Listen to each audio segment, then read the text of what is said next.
The lights were still off in Montecito when the phone calls started. No press release, no friendly leak to a sympathetic journalist.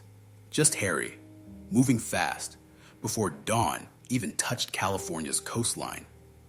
People noticed the silence first, the way his security team operated without the usual coordination with Meghan's, the way flights were suddenly booked, advisors pulled into rooms without explanation. This wasn't the choreographed exit of a man planning a charity trip. This was evacuation, and across the country, inside a federal prison in Florida, the woman who had everything to lose had already lost it all. Ghislaine Maxwell was talking again. She had nothing left to protect. Maxwell's situation had shifted. Her sentence was fixed. The social circles that once protected her had dissolved. When you have no future to bargain for, the past becomes the only currency left. According to legal observers who'd been monitoring developments, Maxwell hadn't just been sitting in silence. She'd been specific. Dates, locations, names. The kind of details that live quietly in gossip until they enter sworn testimony. Then they stop being rumors. They become records. And somewhere in those conversations, a name allegedly surfaced that made phones ring in California before sunrise. The palace in London felt it immediately. Not panic. Institutions don't panic. They recalibrate. Senior advisors who'd lived through Prince Andrew's disaster knew the pattern. Proximity becomes evidence. Photographs become exhibits. Whispers become testimony. They'd watched how quickly just a photo turned into explain why you were there. This time, they weren't waiting for questions to arrive. Distance was being established before anyone asked. Inside Buckingham Palace, two camps formed instantly. One group argued Harry had already removed himself from royal life. His choices were his own now. Any visible defense would only drag the crown back into a story it no longer controlled. They pushed for clean separation, minimal contact, no entanglement. Let California handle California. The other faction worried about bloodline, about a prince, however estranged, connected to testimony involving elite exploitation networks. They wanted monitoring, preparation, the kind of quiet legal work that happens before exposure, not after. What united both sides was one understanding. When people start talking under oath, fairy tales lose their immunity. Harry's departure from Montecito made more sense when you understood what Maxwell's testimony allegedly contained. Not accusations, presents, yacht photographs, the kind that don't shock because of what they show, but because of where they place people. Yachts don't have casual guests. Every person on deck was invited. Every introduction was intentional. These weren't party boats. They were filters. And when those photographs align with travel records, with dates that match known trips, present stops being innocent. It becomes a question that needs answering. The story didn't begin with Maxwell's prison cell, though. It began years earlier, in corridors most people never noticed. Soho House wasn't just a club, it was infrastructure. Soft lighting, discreet staff, rooms where artists mixed with financiers, where royals crossed paths with people still climbing. Have you ever wondered how certain people end up in rooms they shouldn't have access to? The answer isn't talent, it's atmosphere. Some people get placed in those environments not because they're the star, but because they make the room feel alive before the real power arrives. According to individuals who later spoke to investigators, Meghan moved through those corridors long before palace gates opened. She wasn't famous yet. She was useful, polished, adaptable, present. The travel patterns stood out to colleagues. International flights that didn't match a cable actress's income. Luxury stays booked repeatedly without clear sponsorship. Invitations to cities where access was tightly controlled. Istanbul, Toronto, private events in New York. No one accused. They just remembered. Memory is patient. Yachts operate outside the rules of land. Yacht culture extended that same system onto water. No guest lists made public. No casual witnesses. Every person chosen for a reason. That's why yacht photographs matter when testimony begins. They don't need to be scandalous. They just need to place someone in a space that requires explanation. And Maxwell, according to circulating accounts, was describing exactly that. Not wrongdoing, proximity, a woman on deck, a recognizable vessel, dates that intersected with known schedules. Tom Bauer never needed to publish the photographs to do his work. His approach has always been documenting behavior under pressure. And the behavior here was unmistakable: movement before accusation, silence before inquiry, distance before denial. These aren't the actions of people confident nothing will surface. Inside Montecito, the response was reportedly swift but fractured. Meghan's instinct, according to those familiar with her thinking, was to frame any questions as persecution, misogyny, cruelty. These arguments work powerfully in public discourse. They don't work in legal environments. Institutions don't respond to emotion. They respond to exposure. And Harry found himself caught between defending the woman he loved and reconciling a past he thought he fully understood. But what nobody was prepared for was how quickly silence turns into evidence. Years before Palace controversy, before Montecito, before any of this became a story, there was a system. It didn't operate in shadows. It operated in plain sight, hidden by legitimacy. Soho House locations across the continents, private membership clubs that marketed themselves as creative sanctuaries. The branding was perfect. Artists need space. Successful people need discretion. Everyone needs connection. What wasn't advertised was how carefully those connections were curated. Membership wasn't about talent. It was about usefulness. Some people joined because they'd already made it. Others were placed there because they were being prepared. The difference was invisible to outsiders, but understood by everyone inside. You either had power or you made powerful people comfortable. Both had value. Neither was random. According to accounts from individuals who worked in those environments, Meghan Markle's presence in elite circles predated her fame significantly. She wasn't a household name when she started appearing at international events. She was a working actress on a cable show most people hadn't heard of, but she traveled like someone with different resources. First-class flights, 5-star accommodations, access to events where introductions mattered more than credentials. Every introduction was intentional. No one questioned it at the time. In those circles, curiosity is impolite. You notice things. You remember them. You don't ask. Because the system works on discretion. Everyone benefits from everyone else's silence. That's how corridors operate. They deliver opportunity quietly, and in exchange, you don't examine how the delivery happened.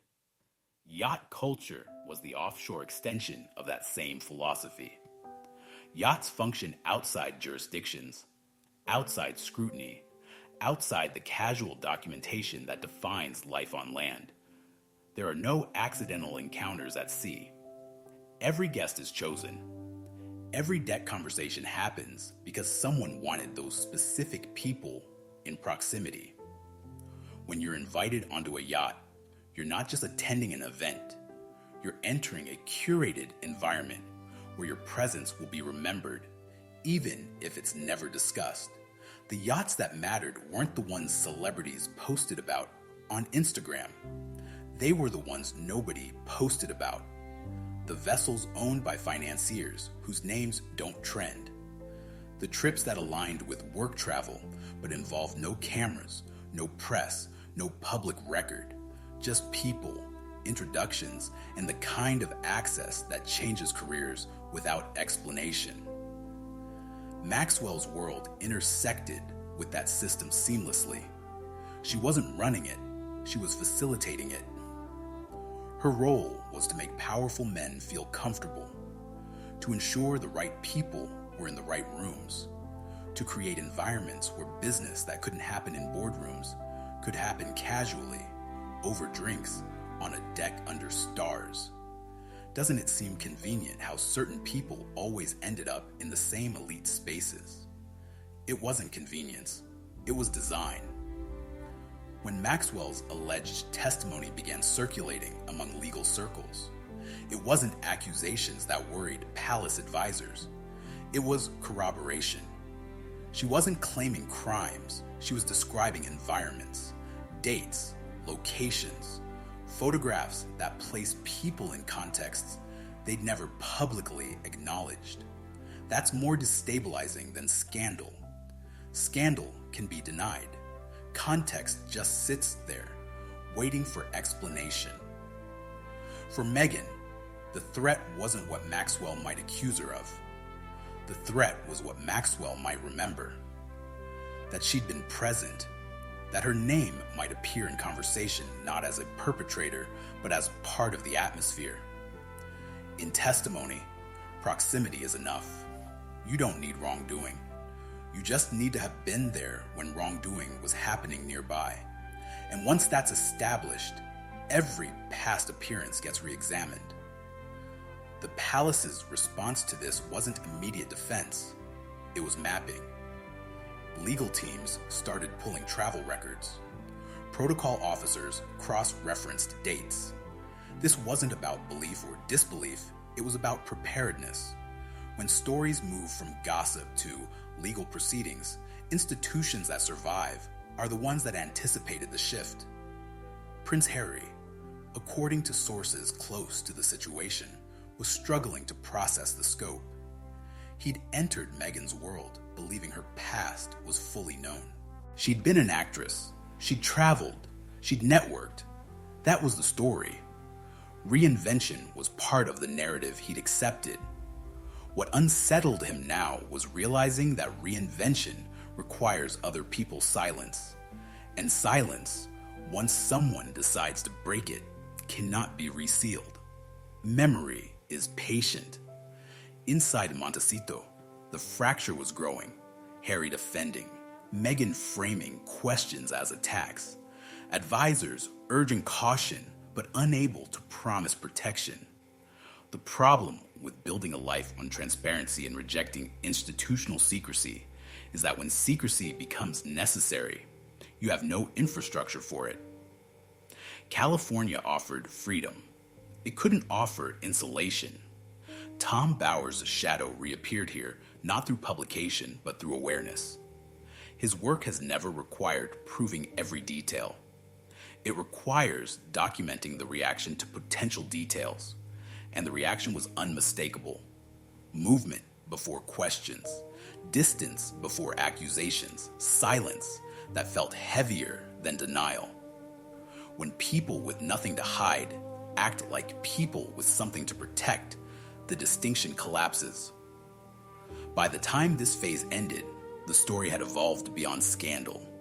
It was about architecture, how systems place people, how proximity becomes evidence, how corridors once walked through freely become paths that need explaining.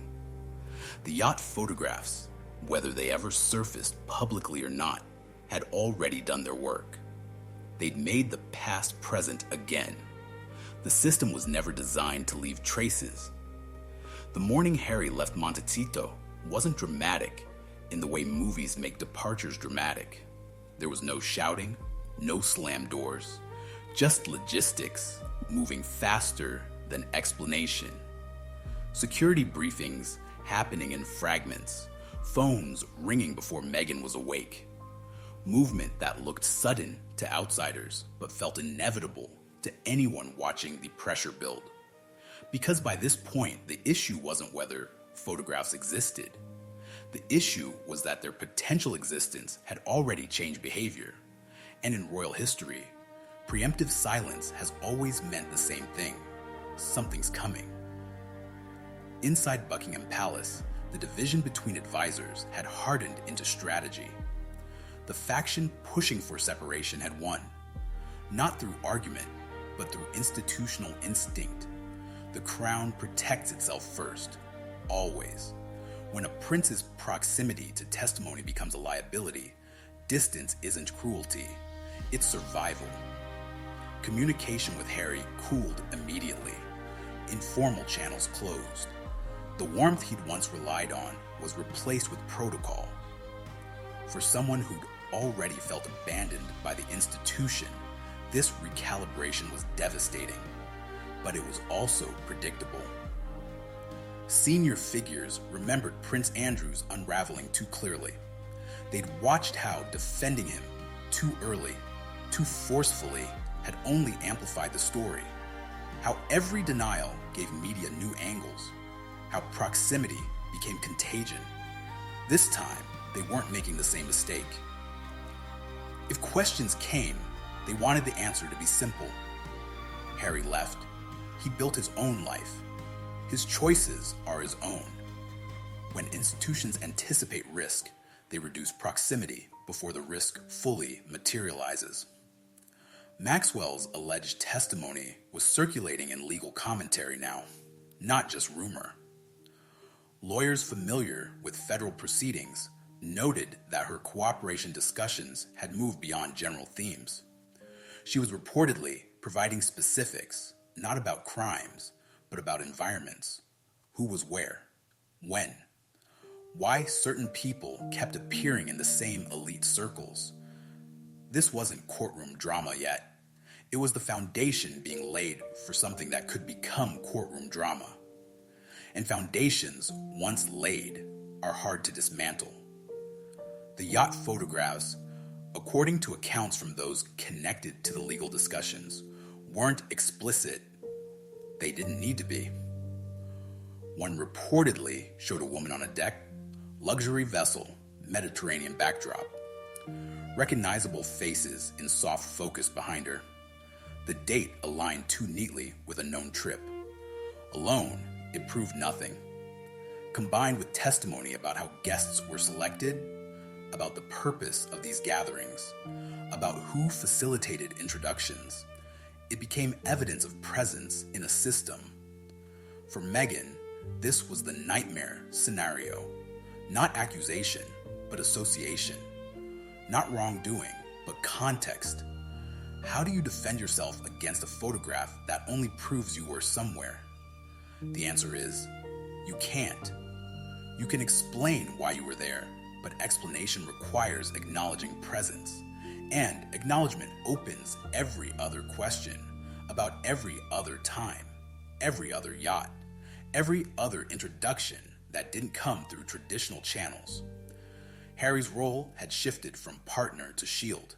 He defended her in conversations with advisors. He dismissed concerns as conspiracy theories. He characterized questions as misogyny. These arguments held weight in public discourse. They collapsed in private rooms where lawyers spoke in terms of exposure, liability, institutional risk. Emotion doesn't move institutions. Evidence, or proximity to evidence, does. The human cost of this period was immediate. Distance from his children while he navigated meetings in London. Distance from the narrative he'd carefully constructed about choosing love over duty. Distance from certainty. Harry had built his post-royal identity on transparency, on rejecting the secrets that had suffocated his mother. Now he was bound by a silence heavier than any protocol he'd escaped. He couldn't publicly demand clarity without amplifying the story. He couldn't deny it convincingly without institutional backing he no longer had.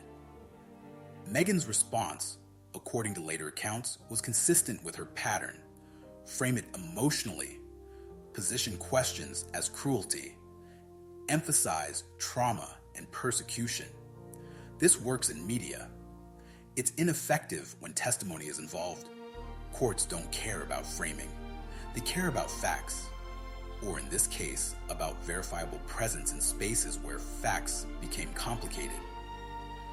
Silence only works when it still buys you something. Behind closed doors, palace lawyers ran scenarios, not accusation scenarios, exposure scenarios. What if testimony expanded? What if photographs entered court records?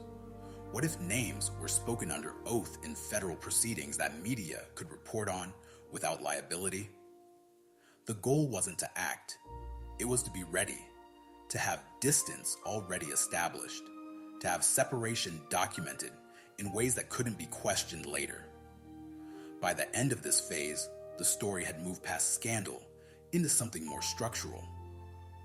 This was about systems, about how elite environments function, about how proximity, once documented, becomes permanent record. The corridor that had delivered opportunity for Meghan years earlier was now threatening consequence. And corridors, once illuminated, don't forget who passed through them. Harry's flight from Montecito wasn't abandonment. It was recognition. Recognition that some stories, once reopened under oath, aren't meant to be corrected or controlled. They're meant to be outlasted. And outlasting requires institutional resources he'd rejected but now desperately needed. The past doesn't stay buried when someone decides it's time to dig. When stories resurface under oath, they stop being rumors and start becoming records. That transformation doesn't require conviction or accusation. It just requires sworn testimony that places people in contexts they never acknowledged publicly. And by the time Maxwell's name had circulated through enough legal channels, that transformation was already underway. Not in courtrooms yet, but in the institutional preparation that precedes courtrooms. The palace's final position was clarity itself, separation. No public defense of Harry, no correction of speculation, no entanglement with a story that might expand in directions they couldn't control. This wasn't cruelty. It was centuries of institutional knowledge applied to modern crisis. When bloodline proximity becomes the liability, distance is drawn in silence. The message to Harry was unspoken but unmistakable. You chose independence. Now live with it. Distance was drawn in silence. For Harry, the isolation was complete. He'd left the institution believing freedom meant building life on his own terms. What he discovered was that freedom also meant facing exposure without institutional shields. California had offered autonomy. It couldn't offer the one thing he needed now. The palace's machinery for making uncomfortable stories shrink instead of explode. That machinery operated through silence, through patience, through outlasting media cycles. Harry had rejected it. Now he needed it. And institutions remember rejection. Tom Bower's role in all this remained what it had always been, documenting behavior under pressure. He never needed to publish photographs. He never needed to confirm every detail. His work succeeded by showing how people react when the past threatens to become present. And the reaction here told the entire story. Movement before questions, silence before accusations, distance before denial. These patterns don't appear when people are confident nothing will emerge. Public reaction, when the story finally broke in fragments across media, was divided predictably. Some saw persecution, another woman of color targeted by British institutions and tabloids. Others saw accountability, questions about past associations that deserved answers. Both perspectives missed the deeper mechanism at work. This wasn't about race or gender. It was about how elite systems function, how proximity is documented, how silence breaks when people have nothing left to lose. The yacht photographs, whether fully public or not, had already accomplished their purpose. They'd made the question unavoidable. How does a supporting actress on a cable show end up in environments that require elite facilitation? The answer couldn't be talent. Yacht invitations don't work that way. It couldn't be random. Nothing about those environments is random. What does it mean when your past keeps requiring more elaborate explanations? It means the original explanation was incomplete, and incompleteness in this context becomes suspicion. For Meghan, the long-term implications were stark. Reinvention works until the past re-enters the present under conditions you can't control. Narrative loses power when others begin speaking with nothing to lose. Every interview she'd given about her journey, every story about hard work and perseverance, now existed alongside questions about corridors and yachts, and introductions that didn't come through traditional channels. Both could be true, but the gap between them needed filling. Maxwell's testimony, alleged or confirmed, had done something irreversible. It had placed Meghan's name in proximity to a system, not as perpetrator, not even necessarily as participant, just as someone who'd been present in environments that powerful people worked hard to keep private. And presence, once established in legal discussion, doesn't fade. It accumulates context. Every past appearance gets re-examined. Every connection gets mapped. Every introduction was intentional. The palace's preparation continued quietly. Senior advisors monitored legal developments. Protocol officers maintained distance documentation.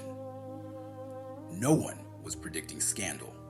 They were preparing for the possibility that questions might migrate from tabloids to testimony. And if that happened, they wanted the institutional response to be instant and clear. Harry made his choices years ago. The crown bears no responsibility for his personal associations. For Harry, the reckoning was more personal than institutional. He'd built his post-royal identity on truth-telling, on rejecting the secrecy that had destroyed his mother. Now he was defending secrets he didn't fully understand. Every instinct told him to protect Meghan. Every institutional lesson he'd rejected told him that protection without verification is fragile. He was trapped between loyalty and self-preservation, unable to move toward either without betraying the other. The children at the center of this story were never the issue. Children are always protected. The palace's concern was legacy, how history would record this period, whether future questions would find the institution prepared or exposed. That preparation had already succeeded. Distance was established. Separation was documented.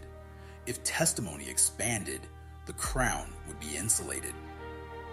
By the time this phase concluded, one truth had become unavoidable. The story no longer needed confirmation to do its work.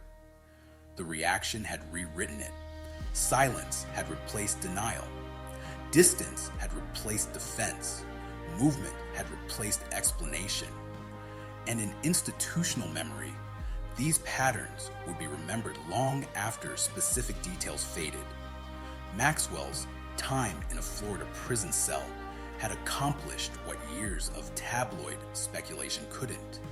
It had made proximity evidence, not legal evidence, historical evidence, the kind that doesn't convict but never fully clears, the kind that exists in institutional files and legal preparations and quiet conversations between advisors who understand how systems protect themselves.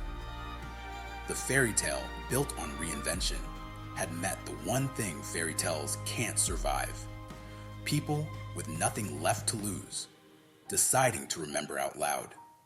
Some stories aren't meant to be corrected, they're meant to be outlasted.